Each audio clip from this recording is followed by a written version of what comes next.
যেই পুলিশের তত্ত্বাবধানে আমাদের উপর হামলা করা হয়েছে তার বিচার আমরা দাবি করছি। তারা কিভাবে একজন নিহত শিক্ষার্থীর উপর এইভাবে মেয়েরা এখানে দাঁড়িয়ে আছে, তারা আহত হয়েছে। আমি নিজে সেখানে উপস্থিত ছিলাম, মাইর খেয়েছি, সবাই আমাদের শিক্ষার্থীরা সেখানে আক্রান্ত হয়েছে। আমরা এর বিচার চাই। আমরা বলতে পারি যে এখানে পুলিশ, যেই পুলিশ জনগণের বন্ধু হওয়ার কথা ছিল, সেই পুলিশ আর জনগণের বিপরীতে দাঁড়িয়ে তারা বন্দুক তাক করে আমাদের দিকে। আমরা ধিক্কার জানাই। এই পুলিশ আমাদের পুলিশ না, এই পুলিশ শুধুমাত্র রক্ষাকারী পুলিশ। এই পুলিশ স্বৈরাচারের পুলিশ।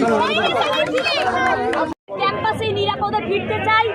আমরা এই হামলা এবং এই যে আমাদের ভাইদের মারা হয়েছে তাদের সুষ্ঠু বিচার চাই এবং আমরা একই সাথে আমাদের এই 9 দফা বাস্তবায়ন করে আমরা এর সুষ্ঠু তদন্তের দাবি জানাচ্ছি এবং পুলিশি নির্যাতন অবিলম্বে এখনই বন্ধ করার জন্য আমরা সকল দেশবাসীকে আহ্বান জানাচ্ছি।